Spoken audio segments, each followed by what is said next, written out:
Hey guys, how y'all doing today? My name is Franchise Fanatic, and welcome back to the channel. And today, for you guys, is another fun little Lego game video. Now, this is going to be a kind of an older game, right? You're seeing Lego The Hobbit from, 2014, I believe. Crazy year. And, yeah, so this game kind of released, in a odd state, right? I think if we all look back in time, right? If we go back in time, back to Middle-earth, this is a good game, right? Like, it covered the first two Hobbit movies, that's a point.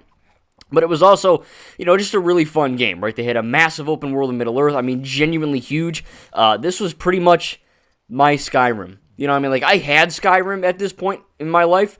But, I don't know. I genuinely enjoyed playing Lego The Hobbit more for some weird reason. I don't know. This was also the time when I was really getting into the Hobbit and Lord of the Rings franchise, right? Like, I got Lego Lord of the Rings in 2012, and I played it, and I understood what was going on because, they had the voices in it, but I wasn't really, a massive fan of this franchise until the Lego Hobbit game really released, and I was like, oh, man, this is freaking great, it's awesome, you get to play all three movies. See, this was before it released, and I was like, oh my god, wow, three freaking movies, this is going to be insane, wow, the whole trilogy. But wait a minute, it's coming out in 2014.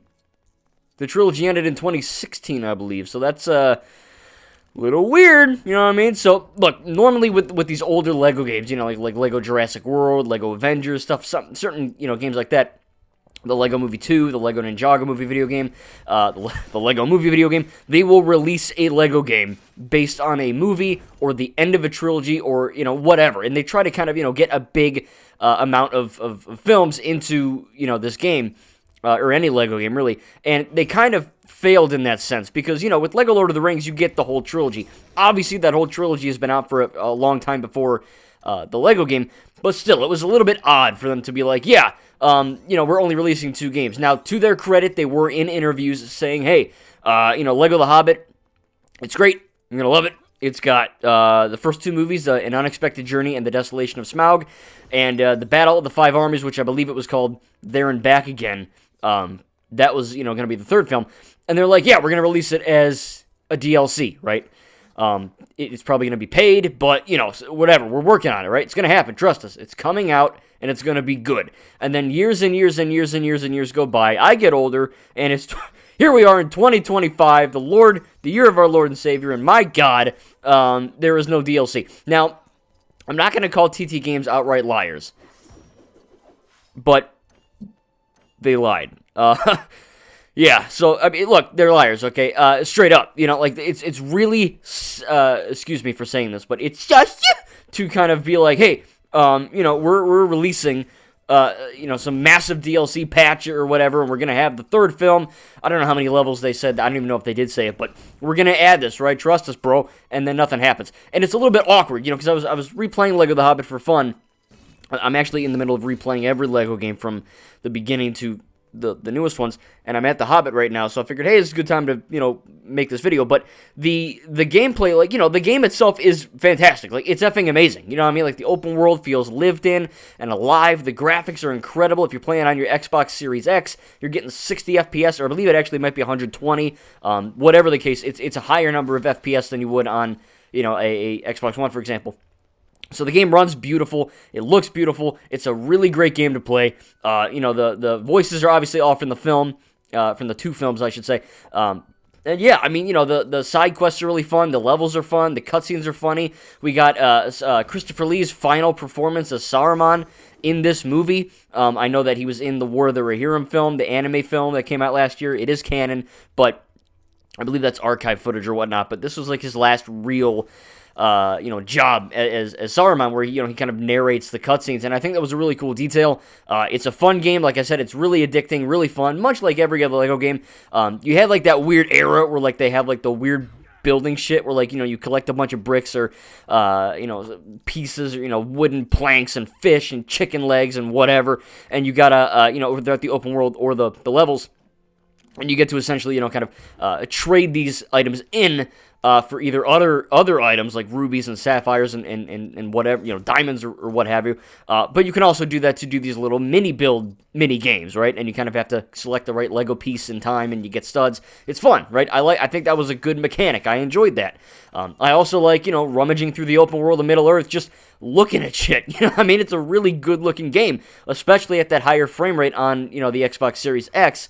It is not sadly enhanced on a PS5. It is not, officially patched, right? It's the Xbox Series X, whatever they call it, FPS boost or whatever. But, on my console that I have it on, it plays great, and it's really fun to run throughout the open world and just, enjoy the music, smash stuff, get Lego studs or other pieces or what have you. So, yeah, man, it's really freaking fun. But every time I go back to this game, I have this sour man. I have this sour man feeling in my mouth. That sounds weird. I have fuck. That sounds really weird. I have a weird feeling in my... I can't say that either. I don't know. It feels weird to essentially, play this game and being enjoying it, and then you're like, oh, I played through the campaign, and then I was like, oh, shoot, there's no third movie. Like, it's really weird, you know what I mean? Like, for a kid to play this game, like an actual child who plays this game, not me, I'm not saying I'm the child, a random child in the world, right? Take a kid from Africa and give him this game. I don't know why I said Africa, but whatever. Give a kid from whateverville a controller and have him or her play this game. And, when this game dropped, right, I started getting into it, but I wasn't, allowed, so to speak, to watch these films for a while, because, yeah, they're brutal as hell, right? They're PG-13, they're not for little children, and they are, very violent movies. A lot of adult, dark material, right? Like, it's a massive franchise that, much like Star Wars, it's a really crazy thing. So you look at it and you're like, okay, cool, this is going to be great. And, say a kid plays it and literally the game ends on a massive cliffhanger. It ends just like how The Hobbit 2 ends, right? Where Bilbo walks out and he goes, what have we done? And then it cuts to black. Now that was great in the movie theater because I knew there was a third movie officially dropping, right? To continue what happens in the narrative. There is nothing after this game. So the game ends with Smaug breaking free and basically trying to murder everyone in Lake Town.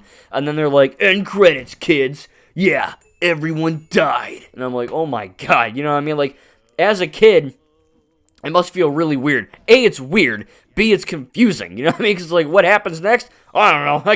I guess everyone dies. But then, you obviously watch the films or whatnot and you know what happens. But, yeah, it's just really odd to me that they make all these promises. And I know studio interference happens and all these crazy things, but it is just... It's weird to go back to this game. It feels genuinely good to play, but it also feels genuinely incomplete as a package, right? Like, as a full game package. It's really odd. It's like... Lego Jurassic World, for example, when you have that, right? Like, that game dropped when the first Jurassic film came out. It had Jurassic Park 1, 2, 3, Jurassic World 1. Obviously, they didn't have what the F is it called? Fallen Kingdom and Dominion, because, those weren't released yet. So that's different. But it's really odd that they just did, wait a year. You know what I mean? Like, wait a freaking year or whatever. I don't really think the game needed that much polishing, but just straight up wait a year so that you can make the third film and have a complete game. It's really weird. The same thing kind of happened with Lego Worlds. Remember that game? It was an early access on PC. I actually look, I love Lego Worlds, okay? I love Minecraft, but for some reason I get really bored of Minecraft after 10 minutes. I don't know what it is.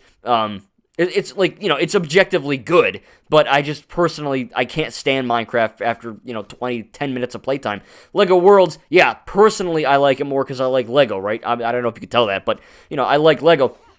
So going into this game with Lego Worlds, I was like, this is cool, right? And then playing that on my Series X, 60 FPS, or I think it's 120 maybe. It plays great, there's some popping, but, whatever. It was a really good game to play, and then they also made a whole trailer for, I don't know what it was called, but it was some Lego Worlds, free, it was free or paid DLC, and it was I think it was you're stranded on an island or something, and you have to, I think, collect Lego bricks or whatever, and, build your way off of these procedurally generated islands, and, avoid the bad guys on each island. It sounded like a cool survival mode. I think it was actually called Survival, and it looked badass, right? I was like, oh, sick, more Lego Worlds, I'm down for that, cool. And then they just never dropped it. TT Games, they do make good games, right? They're a competent AAA developer.